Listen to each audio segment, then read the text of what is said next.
If your For You page looks anything like mine, then you've probably seen the memes. And the memes that I'm talking about are the ones where if you're in your late 20s, you're either getting married and having kids or you're running marathons. And well, let's just say that I definitely fall into that second category. If you're here, this channel is meant to be about growth. Whether that's growth in the garden, on a run, or just in the messy middle points in between life and building the life that you truly want for yourself and that you're proud of. Hi, I'm Serena, and this is Serena's Sunny Grove, and this is my dog Cooper. When I started this garden, I had absolutely no idea what I was doing. And most of the time, it still feels like I have no idea what I'm doing. Just to give you a little background, I almost quit before I even started. The day that the garden was built, first of all, I had a really good friend of mine help me build the garden. He started a garden in his front, door area, and he used chicken wire and some netting on top, and it just looked so cool. It looked so professional, and it looked really, really nice. So I asked him if he would be willing to help me also make a garden similar to how he did his. So we went to Home Depot or Lowe's together, fencing, which you can see now, and then the green metal stakes that are all along the perimeter, and then some chicken coop wire as well. And let me tell you that this was a very unplanned project. So I didn't measure anything. I had no idea how big it needed to be. I really just kind of winged it. So we took an entire roll of the cattle panel fencing, and we went essentially around the two trees and created this big rectangle with the trees in the inside of it, instead of having the mesh netting with the stakes around each individual tree. And like I said, no planning. So we did end up running out of the cattle panel fencing, and so we kind of stitched together some of the cattle panel fencing with some chicken coop wire just to get it to close, and so it was completely enclosed. Hi. Hi. The soil here isn't the best. There's a ton of huge rocks underneath that first level, and I've literally used some of them to hold up some of these stakes, if you can see them. So not knowing what I was doing and just trying to use a hammer to hammer in metal stakes into the ground was not working. We couldn't get them in. They were essentially sitting on the top layer of soil and going from straight to falling over. So even just that was enough to be like, nope, I'm done. I don't want to. This is too hard. I'm good. I really was only meant to protect a peach and an apple tree that we got. It was never even meant to be a garden, but we had to protect these trees. So we ended up going to the local Tractor Supply store, and we got a post driver, and from there it got easier. But if I was to tell anybody anything that's starting a garden, do yourself a favor. Do not do all of the hard work that I did.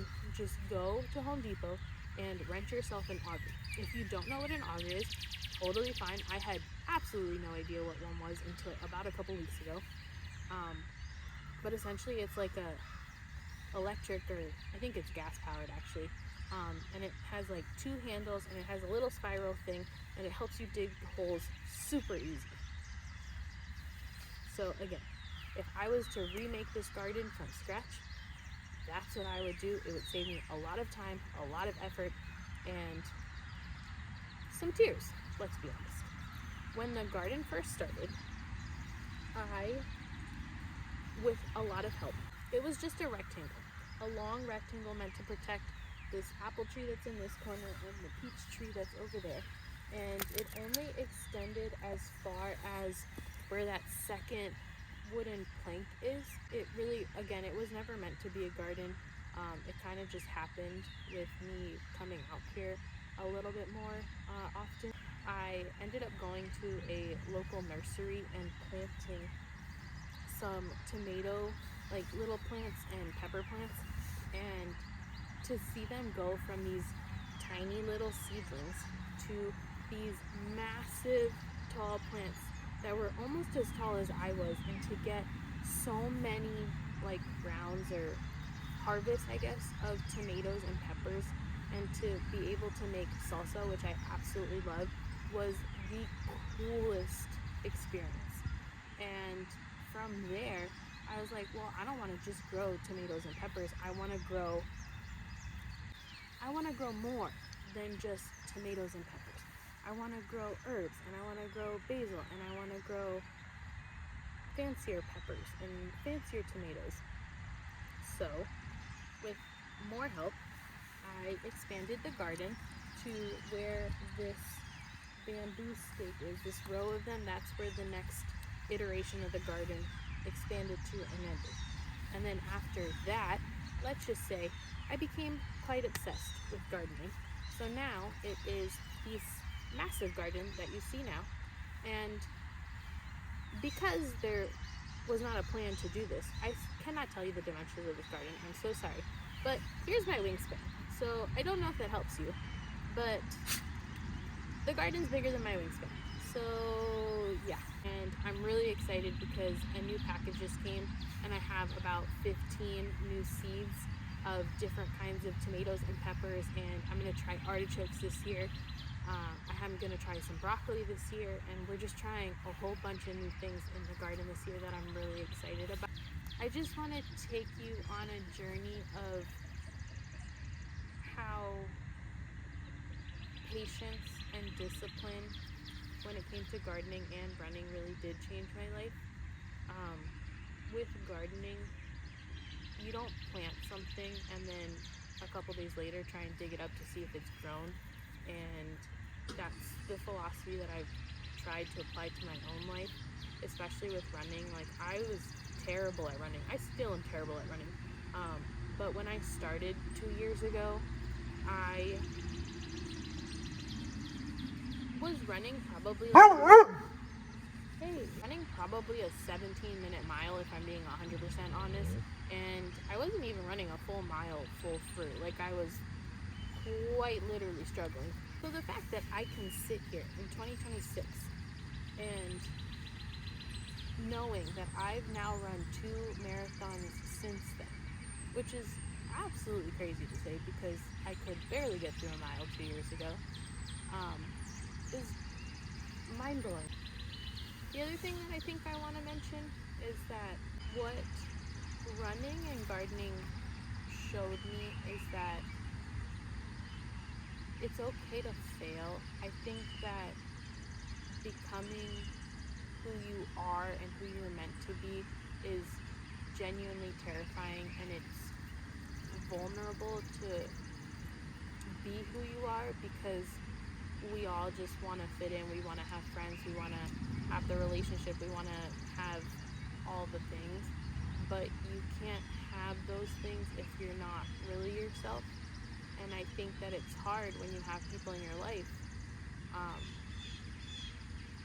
that really believe in you, but you don't feel worthy of that, or that see you in such a positive light, but you don't see yourself like that. So this, like, building upon building and like expanding and growing with not only the gardening and running, but with making this channel and sitting outside talking to a tripod. Like, these are all things that don't come naturally. It's embarrassing to put yourself out there. It's embarrassing to give people access to you in a way that shows who you are, because there's more room for someone to take you the wrong way, or to make fun of you, or to purposely misunderstand. If embarrassment is the price of entry, then the other cost of that, the other side to that, is not doing something that you were meant to do because of what other people think, and I think that that's more of a tragedy than sitting in a garden talking to a tripod, you know? I want us to give ourselves more freedom to be ourselves, to do the things that you want, even if it's hard. Like, you put yourself out there and you tell someone you like them, or you give someone a gift, or you do something that maybe somebody is like, you're doing too much, like they haven't shown you any interest, or they're not that great of a friend to you, but you don't do these things with the expectation of getting something in return. And I think that that's incredibly important to remember, is that you never know what someone else is going through. So me taking the time to write out on an index card a couple of things that have helped me, whether it's quotes, whether it's a prayer, whether it's just a motivational message or hope for you, that doesn't take away from me. And giving that to you, I hope helps you through a hard patch, or maybe just makes you feel like someone cares about you when you feel like you don't deserve it. I don't want to be afraid to be who I am. I don't want to be afraid to love what I love, or to show people that I love them. And without the discipline of gardening and running and showing up when I don't want to, and having the faith and the trust that the things that I plant, whether it's physical seeds in the garden or the seeds that I plant in myself of showing up on those hard days, that's really what I want to share, is that when we chase big goals and we do the things that scare us, that's how we grow.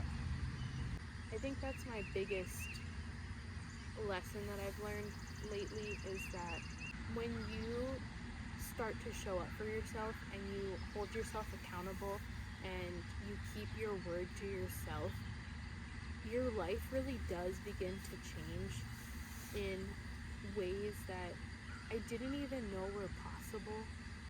All that to say is that I have begun within the last few years choosing myself, choosing the things that make me happy, doing the things that maybe are unexpected, because who would think that someone in their mid to late 20s would start a garden and start a YouTube page about gardening and running, and like that journey of becoming me, and to go after these huge goals that I have that are scary to say out loud, and to put myself out there. But if you never try, I think that's more of a tragedy than taking a couple hits from people that'll never do or even attempt to do what you're doing.